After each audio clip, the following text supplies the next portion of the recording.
Welcome to In the Lab with Hoopsology, our finals wrap up and 2024 NBA playoffs wrap up edition.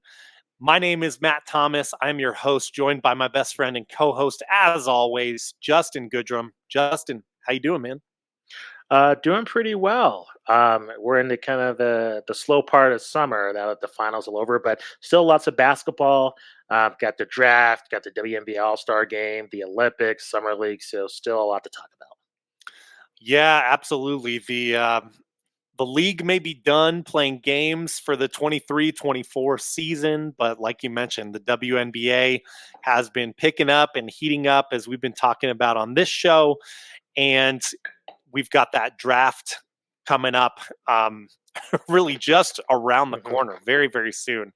Yeah. So there will be no shortage of discussion on Hoopsology. Quick shout out before we get into all our topics at hand today. Just thank you for all the subscriptions and support of the show. Really appreciate it. Have been having more interactions on X is where I primarily go, but all across our platforms here and certainly on YouTube, the comments continue to roll in along with the subs. So we really appreciate that. Again, if you have a friend who likes basketball in the slightest or just likes sports and a little bit more in-depth, nuanced interviews, please share the show with them. We really appreciate your guys' support as always. So, Justin, let's get into it. We alluded to it. And if you're watching this 20 years down the road, if YouTube is still a thing at that point, yes, we are talking about the 2024 NBA Finals, which wrapped up in emphatic fashion last night.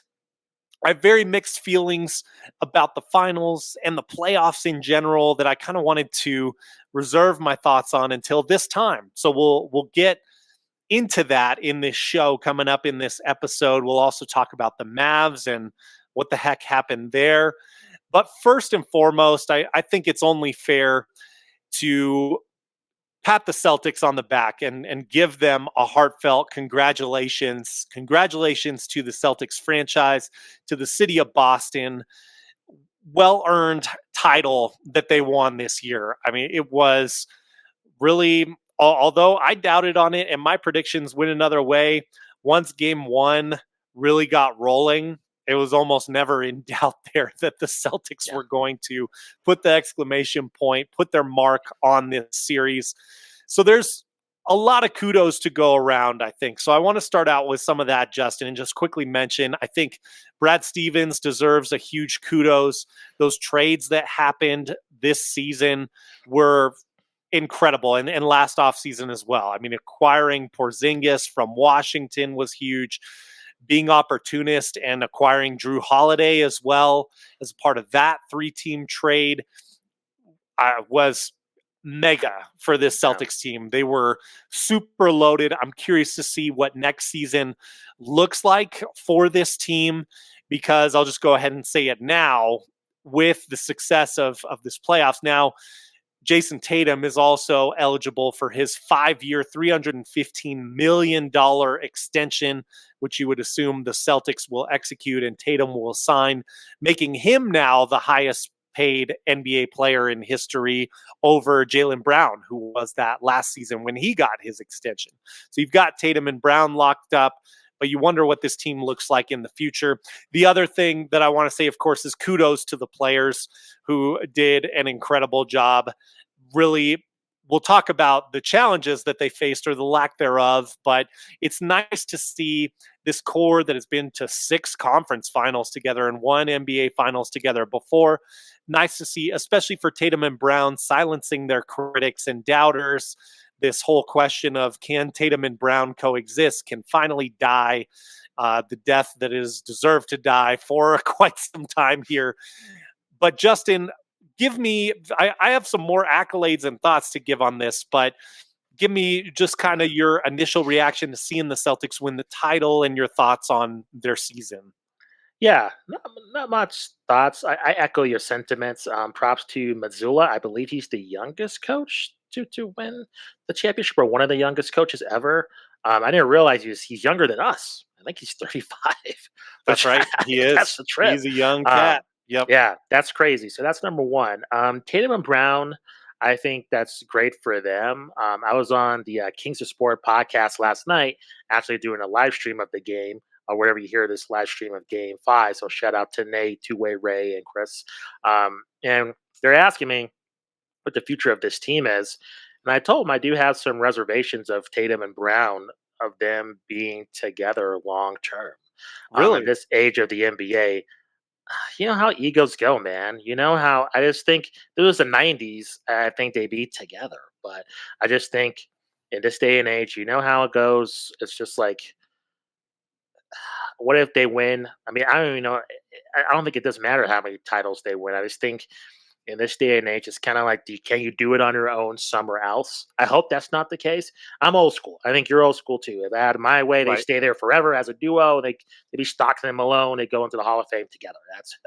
That's what I would like to see it play out. But I just think they're destined to be apart. Mm.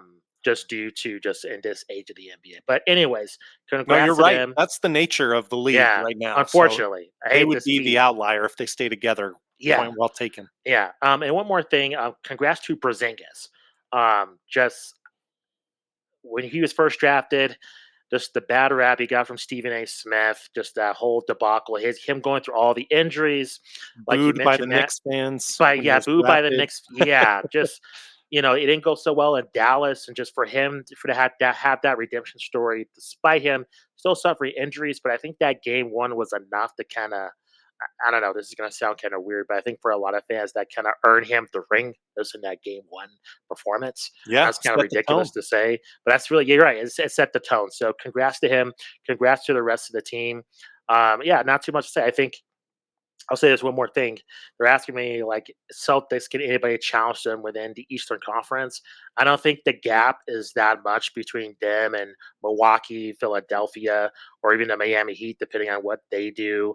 However, I do think that they're the most stable franchise just due to how well they are operating on the defensive end. So if there's going to be a favorite, I do put Boston there. But congrats to them, pretty kind of pedestrian. We'll get to your. I think we have the same complaints, so Right. I think I'm going to echo what you're saying. But congrats to the Yeah, Celtics, well deserved, and it's great for that city as well. absolutely. Couple more kind of fun facts here and accolades for the Celtics that I wanted to bring up. This is the second winningest Celtics team of all time, covering the span of a regular season and a playoffs, with a record of 80-22. I'm putting you on the spot here. Can you guess the first winningest Celtics team of all time? It's not a Bill Russell team. A team in the '80s. I can't give Yes, a it's year. it's the 85-86 Okay, Celtics. You're right. And they had a record, I believe, of 82-19. gotcha. Was there, or no, I'm sorry, 82-18. So very, very close to matching that. And that 86 Celtics team is in the argument of one of the greatest teams of all time. So really quite an impressive mark here. I don't think I would elevate this Celtics team that high. Some of that may not be fair to them, but we'll talk about that. Another thing for this team, this franchise at large, this gives the Celtics 18 titles total in their title count, making them the winningest franchise in basketball once again. They were tied at 17 with the Lakers. Now they get that sweet little extra hash mark in their list of titles that, as you know, Celtics fans will hold over the Lakers' heads for a while until the Lakers can come up and match that again. Um, a little bit more. Tom Habistro, I thought, had a really good characterization of this team. He he said, "We've all heard of the 3 and D player. This Celtics team is by build, by character, by nature, the 3 and D team. All these players on their starting five, if you look at it, are 3 and D players." So I think that was a smart characterization of what this team looked like overall. I think the point a little bit too was to highlight, and this can be an argument maybe for another podcast or so, but some people would argue, in spite of the paychecks that they're bringing in, that Tatum and Brown really aren't on quite on the superstar level, but the sum of the parts of this team was so incredible that obviously got it done basically unchallenged through their entire playoff run. Um, and again, we'll save that for another topic. We're going to be ranking players in the off season like we did last season, so we'll talk about that. Another point to just highlight and bring up: Jaylen Brown ends up winning the Finals MVP trophy, the Bill Russell Trophy. Justin, I heard a lot of talk back and forth throughout this series on who should be the Finals MVP. I guess, it was one of those topics to create discourse over, since the series itself wasn't that interesting. Do you think it was the right call? Do you feel good about Jaylen Brown winning this Finals MVP? Yeah, I do. I thought he was the best player. Now, granted, Tatum had the better game in the closeout, but we're talking just on the live stream, and I felt that Brown was the best player in this series. It creates a little bit of conjecture, but I don't think it was that close. I think Tatum, I didn't like it. I'll shout out my dad. I don't know. My dad kind of, I mean, he's gonna be mad I says this, but he kind of holds grudges against different Celtics for like kind of, I think no All reason. fans do to their Um, teams. and he's been hard on Jason Tatum. I'll say that. But I thought with Tatum, what I told him is that his stats, like besides his shooting, were still up. He was still affecting the game in different ways, and I think Jalen Brown um, was referencing this in their post game press conference. Just him being unselfish and allowing Brown to kind of take that spotlight. So overall, I'm happy for Brown to get that accolade. And also, it's tough when you're playing with somebody who's at your equal level, where you both are the star, and individual accolades don't necessarily go to you compared to other star players. So it has to feel good for him just to get this. I think it's a little bit of validation, even though he probably won't admit that. I think in his heart of hearts, I think it's probably just a validation for all his hard work he's put in. So I think it's well deserved. I don't think there's too much debate in my mind. Absolutely. And the way I score it is games 1 through 3. It was really Brown who was the Yeah, best Celtic. That's when Tatum had his struggles. You're right. He did do some things that mattered for that team, no doubt. It's never, cut and dry, black and white. It's shades of gray. But Jaylen Brown, I thought, was the Celtic that really contributed the most to shutting the door on this series, because once they're up 3-0 after those first 3 games, Tatum just kind of gets to ride in and, and take over in yeah, game 5 once, effort is kind of dying down from the Mavericks, at least from the looks of things. I loved Brown's comments in receiving that trophy, and how he mentioned specifically, he mentioned the team effort, but then he mentioned specifically as well, I'm sharing this trophy with my guy, Jason Tatum. I hmm thought that was a very cool thing for him to do. yeah, Um, People, and I think you're right. It's still, in spite of all the brotherly love that we're seeing while they're winning, if they disappoint next season, you know, they, they might be torn apart and go different ways. You just don't know how this works in the NBA. yeah. It would It's be it's rare to unfortunate. see that longevity, but Yeah, they are set up, where for the next at least 4 years, if they play out their contracts, they could be together. And I think that's when Brown's contract would be due, and we'll see what they do at that point. So we'll see. We'll hope for the best. I would like to see them hang around. Um, so I think, overall with this Celtics team, to kind of close the book on this, just an incredibly balanced team. They did deal with some injury type of things. Also, we haven't mentioned him yet, so I want to shout out Derek White as well, and his yeah, hustle of breaking his face in that game 5. yeah, Everyone saw, I'm sure, the image of, his front teeth all jacked up, and that hit that he took that, was incidental, but Derek Lively like rolled over his face, essentially, like kind of like steamrolled him into the basketball court, and he did not even sub out of the game. So showing that toughness, lighting a fire under his teammates in doing that, I'm sure, that was probably one of the coolest moments of the finals at large. yeah. Um, No, totally agree. I do think, and I want to elaborate on this in our last section on this show, I've mentioned a few times the point differential. This team has a historic top 5 point differential all time against their opponents. There's some great teams on that list. All five of those teams, now that the Celtics have wrapped up, we can say all five of those teams are NBA champions. The downside is every good hero needs a good villain. We were thinking that, and I was thinking, I'm guilty of this, Luka would be that villain to create some entertainment here. And we're talking about a difference of 2 games. This didn't go to 7 games, but you never really felt an imminent threat. Even after that blowout, I went on Twitter afterwards and said this is done in 5 games. The Celtics are just waiting to get this done at home. It did not feel like they were going to be challenged. So I think it's tough to have an impressive hero when they are never challenged by an impressive villain. And I think that is a big picture narrative story of this Celtics team. And that's why I think, honestly, down the road, unless they win more titles together as a core, I think this team is sort of a lesser known type of champion, even though it comes in Boston. Yeah, I agree with that. Again, the refereeing the live stream, they're asking me where does this team is placed in history. I mean, I think it's tough. I think it is forgotten. I mean, look at the teams they faced. Some of the teams had injury problems. I don't know. It's not really a super flashy team. I mean, this is something we'll have to do, you and I, Matt. But I'm rewatching The Last Dance with my girlfriend. She has not seen it, and just seeing that team, there it's just. I know it's kind of apples and oranges a little bit, but I mean that team had so many memorable players on it. Just from a personality perspective, that this team doesn't. So I think honestly, this championship, if the Celtics win more, will probably be the catalyst for Tatum and Brown. But in terms of like overall sports history or longer term, yeah, I think it might be a little bit forgotten. Yeah. Yeah, well said. And I think those Bulls teams had some great historic Yeah, villains.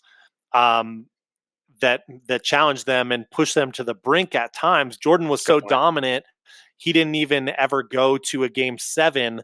But that's really not what I'm saying. We don't need a game 7 to feel like someone is challenged. You need just like a credible threat. Like you throw a punch and hit me, I throw a punch and hit you back. Really, the 38-point victory by the Mavericks in game 4, which sounds ridiculous to say, it really didn't feel like a landed punch back, like a sign of good things to come. It just felt like, okay, the Celtics are waving the flag. They got down early. They're going to recuperate and take this thing back to Boston and win. Yeah, I Um, totally agree. I Yeah. It sounds almost like a criticism to the Celtics, but really, if you go through that analysis, it's not. It's a criticism of the competition that they faced overall, Yeah. and in many cases, it was just a bad twist of fate for us NBA fans. We'll talk about the teams. Almost every single team that they faced had injuries that they dealt with. It was just such a letdown. Some of it I don't blame on the NBA itself. Some of it I do blame on the Mavericks, and that's who I want to talk about next, Justin, real quickly here. Simple question for this Mavericks team, Justin. We we get through the West. They beat the 1 seed OKC Thunder. They beat the red hot 3 seed Timberwolves that just beat the Denver Nuggets, who won the title Mhm. last year, as we all know. And it's just almost unthinkable to me that they come into the finals and seemingly lay an egg like this. I get that Boston has a great defense. You mentioned that in your predictions, but I think this goes deeper than this because I do feel like the West was rightfully favored to be the champion this year.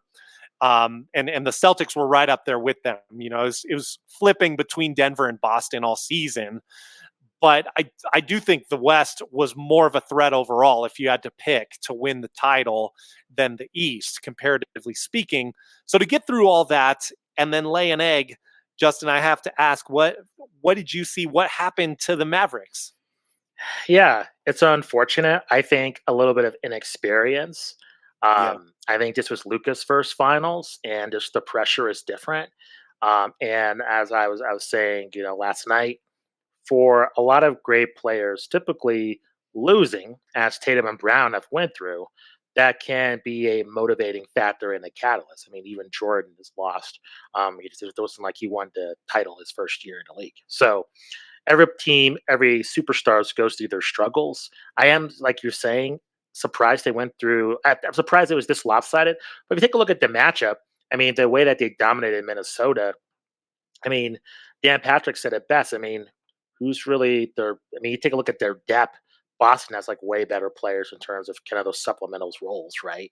Like you mentioned, Drew Holiday, Porzingis, Derek White. Like with the Mavericks, who they really got to really counter that. They just seemed outmatched in terms of kind of those role players, and I think we've seen with every single championship team, at least in basketball, you need great role players. They're the ones that are going to help you win the titles. I mean, really, the superstars kind of cancel themselves out unless it's a clutch situation. Is really kind of the depth and not only your bench, but the rest of your starting five. And I just think the Mavericks were pretty inefficient in that way. So I don't think their season was a failure, but this was for them to be not that competitive. I think it's a bit disappointing, and for Kyrie to really struggle as well. That was a huge shock because it's difficult, especially with that team where they rely so much on Luka and Kyrie. If one of them plays bad, they lose. There's no way. So yeah, I just think they need a lot more depth. At least they know what it takes. I think that they're really close, and I think they're probably gonna have to take a chance at another, free agent, kind of to pair with those two, to really have a shot at winning the title and really not only beating the Celtics, but I think a healthy Milwaukee or a healthy even 76ers. I think Dallas probably struggles with them too.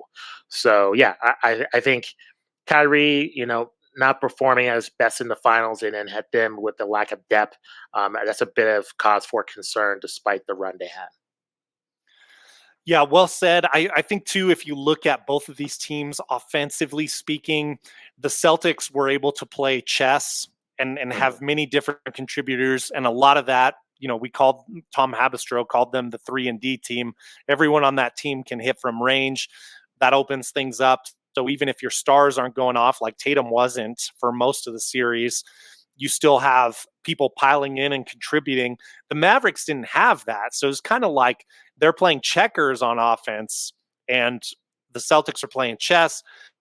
The Mavericks had to have creation and scoring from both Luka and Kyrie. They got it ultimately from Luka and just plain didn't from Kyrie. I think the Celtics defense were confounding him and playing physical with him. They had big guards, Derek White, of course, to challenge him, push him around, make it really, really difficult for him to do things. And you mentioned it. I mean, they're going to need to bring other people in if they're going to have Yep. more threats on the offensive end. I'm a little bit surprised it got them through the West. I think if the Mavericks had been matched up against Denver, where that's a team with more offensive options, we would have seen that problem arise for them. Whereas I think they lucked out with matching up against two other inexperienced teams, and at least you had the experience of Luka and Kyrie to kind of get this team through. I think they were able to take advantage. I kind of joked it was like the YMCA older guys beating up on the Thunder, and it was a little bit of the same when they matched up against the Timberwolves. They just out toughed them, and Yeah. the Timberwolves didn't have extra offensive options once Anthony Edwards was struggling like the Celtics did. The Celtics were so deep they could handle Jason Tatum not really performing at the level we're used to seeing him at, and it was not even really a dent or afterthought for them. Yeah. No, it's true. They're going to have to really evaluate this team. It's interesting, I heard, and I know we were short on times, but No, no, we're some good. food for thought from what I heard. So Brian Windhorst was on Pat McAfee's show. I saw this 30 minutes before he came on here. He says that Mark Cuban's not involved with this team. He created this team the way it's formatted, but just due to the sale, from my impression, and Pat McAfee thought this too, he was involved in actually running this team, and he's not just due to ownership. So actually, the new ownership Huh. runs this team.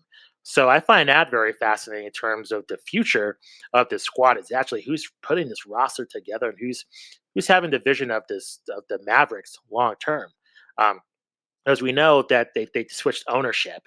And I mean, separate from just the political ramifications from a basketball standpoint, Mark Cuban's been a person associated with this team. So, I mean, this was Windhorst who brought this up of ESPN. That's So, interesting. Yeah, because I, my understanding was he had 27% ownership still yes, and was in charge of basketball me operations, too. but Windhorse knows deeper, well deeper than I do. That's what I thought, and it's shot Pat McAfee. So I would love to talk to some kind of Mavericks insider to confirm this because I think that changes how this team is moving forward. I mean, again, separate from how anybody feels of their new owner. I don't think she knows basketball. I mean, compared to Mark Cuban.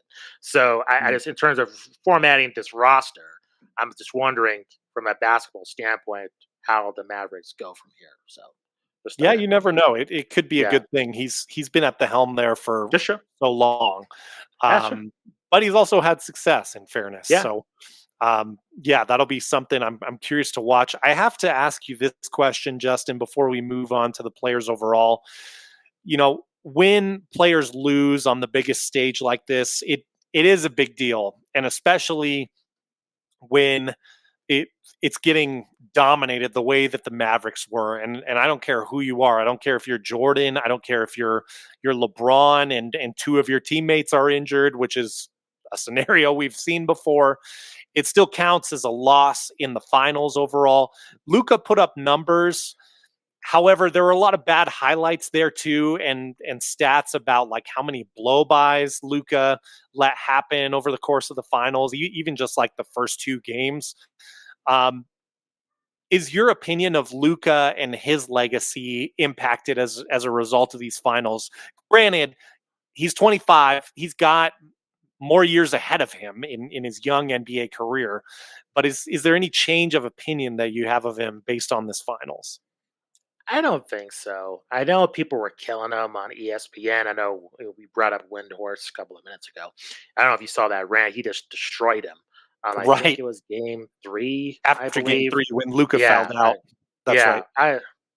I mean, I don't know. I think if there's a pattern of this happening, um, in his future playoff runs, because now the president has been set, right? He, took his team to the finals. I think a lot of pundits and fans have, you know, pushed him as one of the anointed future stars of the NBA. And I think, prime age is typically within your 30s, early 30s. So I think for Luca, he has plenty of time. I do think next year, especially if this does happen, I think there should be some more questions raised for sure. I think he's going to take a lot more heat. Winning erases everything. So if he wins the title next year, then this year's going to be his redemption story, and he overcame the odds. But if he continues to struggle, he's going to get killed by the media. So it depends. It doesn't affect my thoughts of him so much. It's his first time there, nerves. They're facing such a power defense.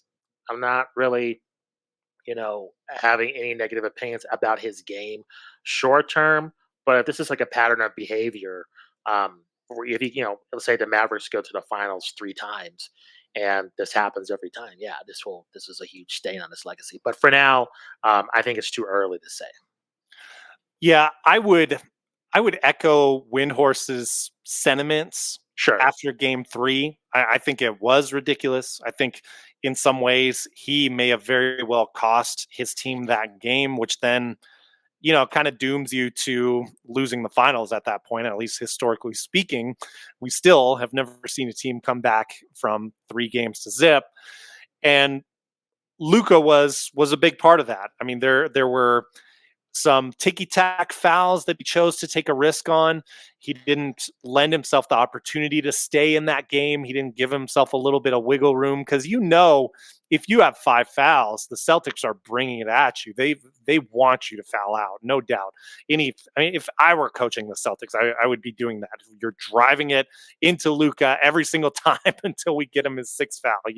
So something along those lines. That's sentiment. So I do think he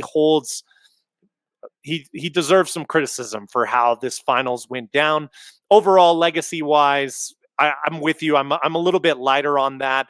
I do wonder if we're setting up kind of a thing, if their roster doesn't improve, where he's going to appear to be a slightly better version of James Harden, just a guy who's stat loaded on the offensive side and does a lot of good things there. James Harden did a lot of great things on the offensive end too. But ultimately, in the playoffs, when intensity is notched up, if he's a little bit easier to figure out than a more balanced team or some of the other elite level stars, like a Jokic, for example. And Jokic is in the stratosphere. He's the best player in the world right now.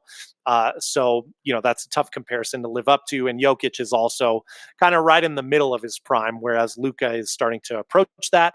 Last point I wanted to say on this is I just really hope this motivates Luka to get in the best shape that he's ever been in Yeah. coming into next season, because I do think that is a factor where when we saw him dealing with injuries through the playoffs, and I think valiantly so, and I want to give him credit for that because he toughed out a lot of pain. It looked like that he was going through. I don't think he was faking that, but if he were in better shape, things like that would be, in my opinion, a little bit easier to deal with. And some of that stuff, yes, is circumstantial.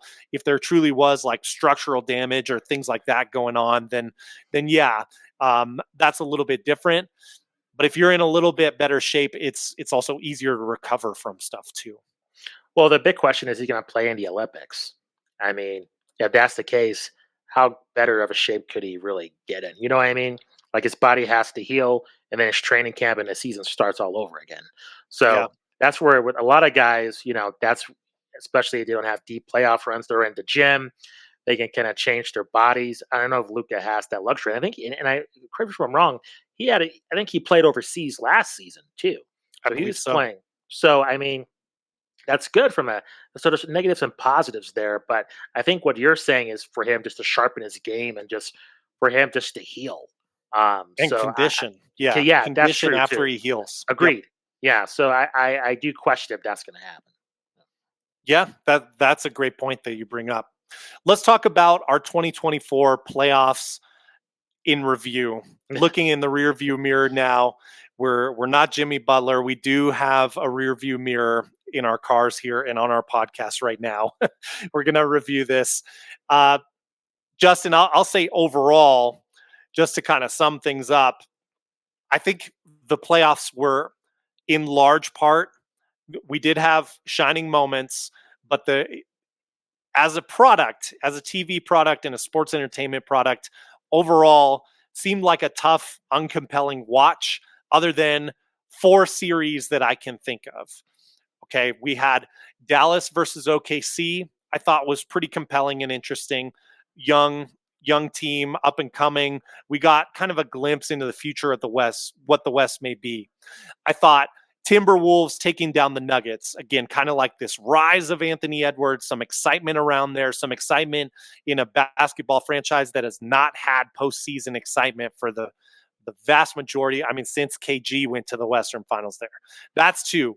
The I'm going to give the East one series.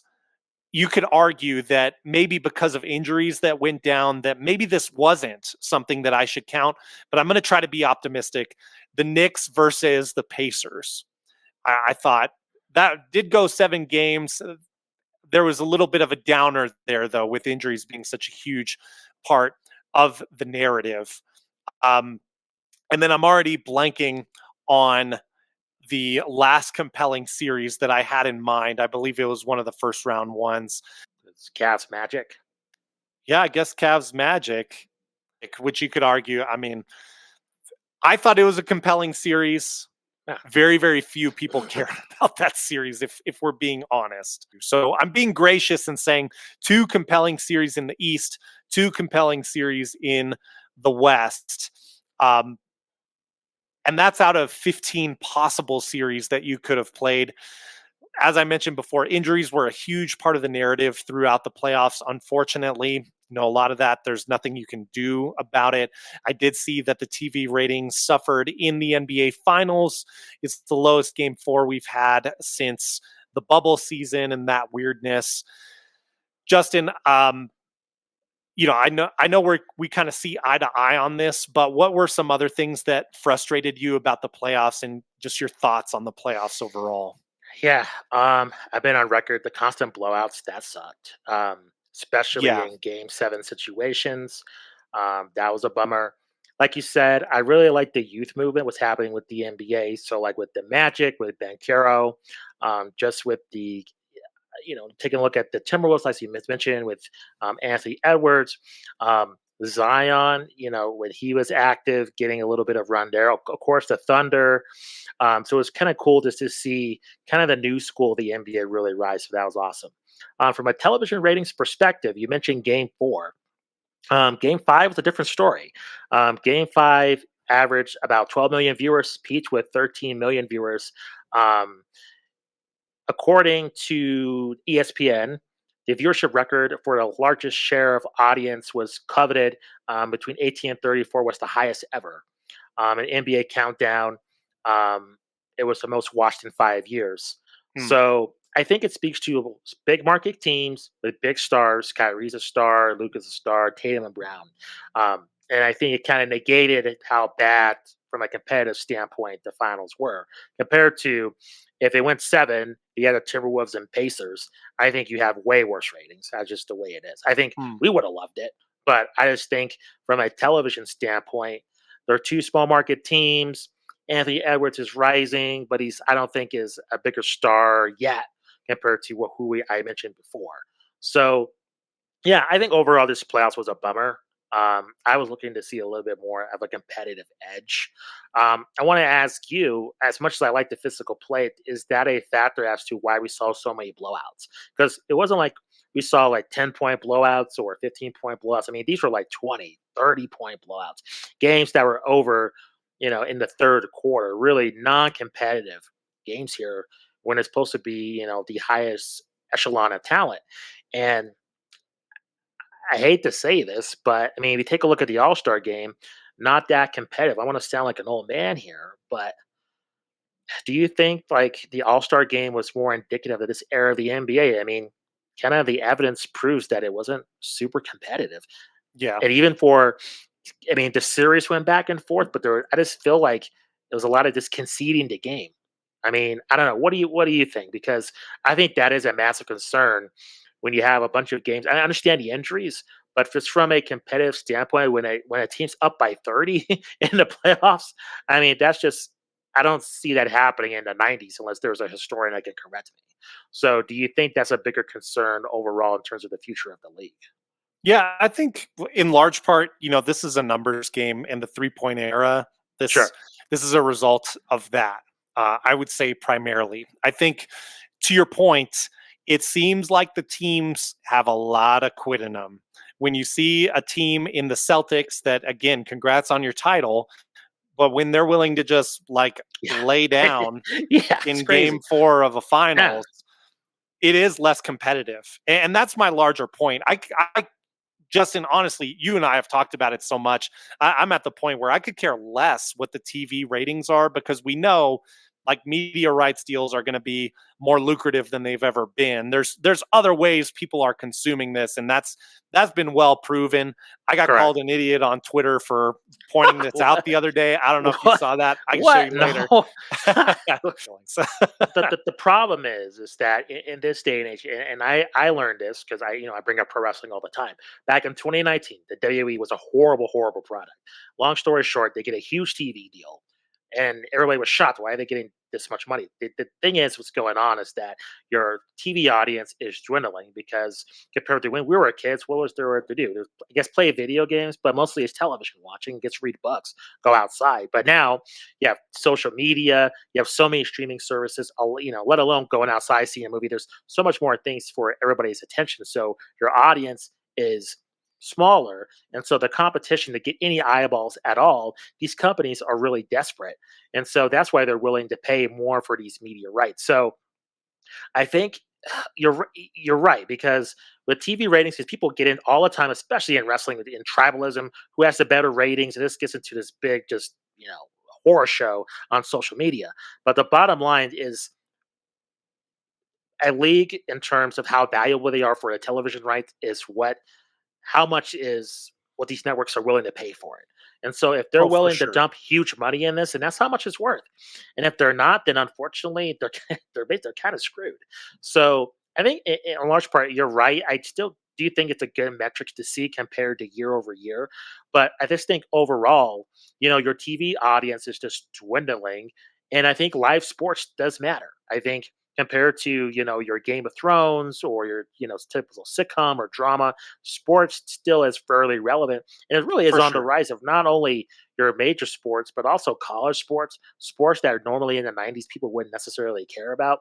People care about now, and I think that a big reason of that is gambling too. That's another reason in terms of getting people to watch. So overall, yeah, you're right, and I think social media plays a huge role in that because honestly, you have other things to do. You're on social media. You could basically recap the finals, in a couple of tweets and watch the highlights, or just watch a 10-minute version of the game on YouTube, and you're done. So Yeah. the viewing habits are so different, and a lot of these companies make money off of that. That TV ratings are not the end all be all. So whoever called you an idiot, I think they should look in the mirror. Not the name call, but I mean, For sure. For it is sure. what it is. I think to your larger point, I don't really see the physicality as something. Um, Yeah, I think if anything, the physicality made the basketball a little bit more bearable and entertaining. gotcha. And I hate that I have to use those terms with playoff basketball, but in years past on the show, I've always said looking forward to some physical, more intense playoff basketball, and we've in large part been delivered that type of product. We got some physical basketball. There were those series that I mentioned that were compelling, Yeah, but it didn't last all the way through the playoffs. And I do think it's it's a hard problem to solve if this 3-point element and not being as face to face and personal, which is the style of play and which is effective. I mean, the Celtics, one of the best 3-point shooting teams of the season, the 3-and-D team, um, they got the job done handily. I don't know if this is a situation I would predict will like resolve itself within the next few years in terms of that. In terms of like the blowouts that you mentioned, that's a great point. I never like to see a blowout in the playoffs. It just it feels wrong, and it's probably from the time that we grew up and got hooked on the sport, Justin. But it just something about it just feels wrong and kind of icky to watch and see happen. But I think it's one of those things that's maybe just the reality of modern basketball, unless they go and take up Kirk Goldberry's advice of you read closing my out the mind. corner threes. Read my mind. But I think that's drawing in new fans, right? I mean, look how popular Caitlin Clark is and Sabrina Ionescu. Part of their games that's so attractive to your casual audience is it's a 3-point shot. And from an NBA standpoint, I mean, that's really the most popular, I think, move, shot, whatever in basketball. I think it's a 3-point shot compared to the dunk, in my Yeah. opinion. So Yep. Good points. Any last thoughts, concerns about the playoffs, Justin, before we wrap and call it a 2024 for the NBA season? One last point. One last point, and I think as a preview, I don't want to jinx anything, but we might get into it with a future guest. I thought the ESPN coverage, the play-by-play was fine, but like the studio coverage was terrible. It just, Mm, I just from a production standpoint, just having a halftime show that was just only a minute long, like what are you going to get accomplished? And I'm old school. I hate that you don't see the introductions of each player during the NBA Finals. Why that's not a normal thing, I have no idea. So those are some pet peeves I have. I've had them for years, but I thought that from a production standpoint, I thought that was mediocre. So, and I don't know. And from a commentary standpoint, rumors of JJ going to the Lakers, he might be gone, and then Jeff Van Gundy, he's going to be the new lead assistant for the Clippers. So from a production standpoint, I don't really know what's going to look like next year and who's going to be calling these games beside Mike Breen and Doris Burke. So yep.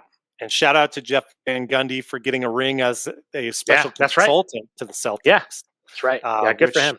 kind of warms my heart because I do miss having him. No disrespect to them calling the game right now. Doris and JJ, Mike Breen, of course, but I do kind of miss Van Gundy being around. We are going to wrap with that. Thank you guys. If you made it to the end of the show, really appreciate you again. Check out our content. The NBA season is wrapped up. The Hoopsology season rolls right along. We're going to have a lot more content with the draft coming up, with the off season coming up, the WNBA rolling along. Come to Hoopsology to get lots and lots of extra insight and nuance on the sport of basketball. For Justin Goodrum, I'm Matt Thomas. Peace out. See you next time.